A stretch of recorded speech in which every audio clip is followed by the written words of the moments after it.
حضرت عبداللہ بن عمر رضی اللہ تعالی عنہ، آپ سے جب کہا گیا کہ بصرہ کے کچھ لوگ ایسے ہیں کہ جنہوں نے تقدیر کا انکار کر دیا ہے، تو حضرت عبداللہ بن عمر رضی اللہ تعالی عنہ نے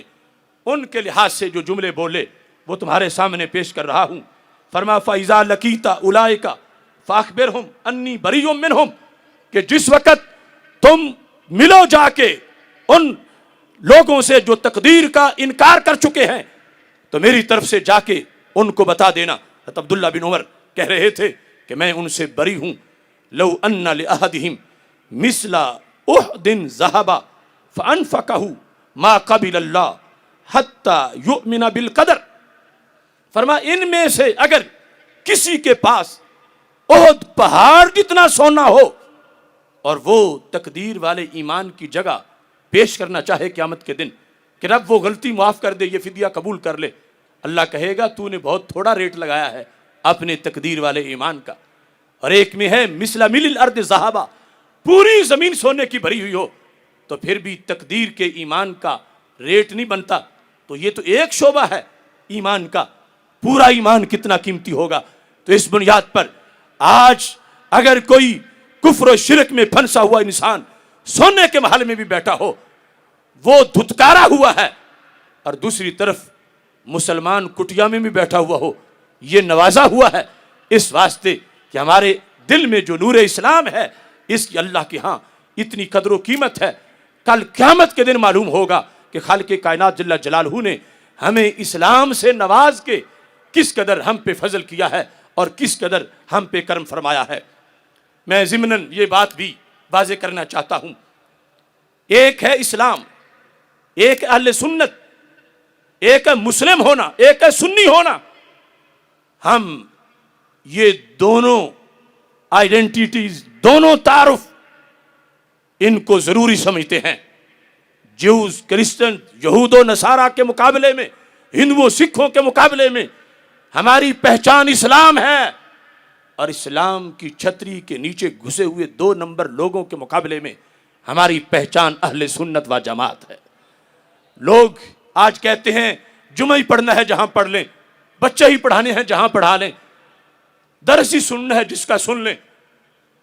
صحیح مسلم میں مقدمہ کے اندر امام مسلم نے یہ لکھا ہے کہ حضرت ابن سیرین بہت بڑے تابعی ہیں، ان کے زمانے کے اندر کی یہ صورتحال ہے۔ حضرت ابن سیرین کہنے لگے کہ لم یکونوا یسألون عن الاسناد، پہلے جب کوئی حدیث بیان کرتا تھا ہم سند پوچھتے ہی نہیں تھے، سر جھکا دیتے تھے کہ چونکہ حدیث بیان کر رہا ہے ہم سر جھکا دیتے تھے۔ کہتے ہیں اب کیا ہے؟ فرمانے لگے اب یہ صورتحال ہے، فلما وقعت الفتنہ، جب فتنے کا زمانہ آ گیا، ابھی تو دور تابعین ہے اور صحابہ بھی زندہ ہے، فتنے کا زمانہ آ گیا، تو ابن سیرین کہتے ہیں اب کوئی ہمیں یہ جب کہے قال رسول اللہ صلی اللہ علیہ وسلم، ہم اس کو جواب میں یہ کہتے ہیں سموا لنا رجالکم، پہلے اپنے استاذ کا نام بتاؤ، حدیث سنانا چاہتے ہو تو پڑھی کس سے ہے، حدیث بتانا چاہتے ہو تو مدرسہ کون سا ہے، اپنی سند بیان کرو، کہاں سے پڑھ کے آئے ہو، ابھی دور تابعین ہے، صحابہ بھی کچھ زندہ ہیں۔ ابن سیرین کہتے ہیں اب صورتحال یہ ہے فَيُنْظَرُ إِلَىٰ أَهْلِ السُّنَّةِ،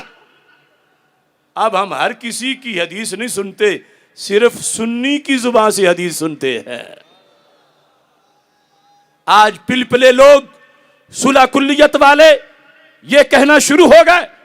کہ امام احمد رضا بریلوی نے کوئی شدت اختیار کی۔ میں کہتا ہوں یہ تو دور صحابہ ہے، یہ تو دور تابعین ہے، یہ تو صحیح مسلم شریف ہے، یہ ابن سیرین ہے، وہ بتا رہے ہیں کہ اور خطبہ تو اور رہا اور تقریر تو اور رہی۔ جب کوئی یہ کہتا ہے قال رسول اللہ صلی اللہ علیہ وسلم، سرکار کی حدیث بیان کرنا چاہتا ہے، تو ہم یہاں بھی چھان بین کرتے ہیں، ہم یہاں بھی چیک کرتے ہیں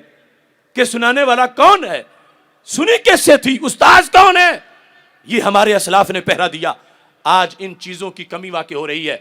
ہماری ساری قوت مسلک سے ہے، ہماری ساری قوت اعتقاد سے ہے۔ صلح کلیت کا مرض ملت کو کھوکھلا کرنے کا مرض ہے، اور یہ جو مدینہ منورہ سے پیغام آیا ہے اسلام کے لحاظ سے، عقیدے کے لحاظ سے پختگی کا، یہی پیغام امام احمد رضا بریلوی نے دیا ہے، یہی داتا گنج بخش حجویری کا پیغام ہے، یہی مجدد الفسانی کا پیغام ہے، یہی شیر ربانی کا پیغام ہے، یہی حضرت حافظ الحدیث کا پیغام ہے۔ اس واسطے اس کو کوئی تنگ نظری نہ کہے، یہ شروع سے بات چلی ہے۔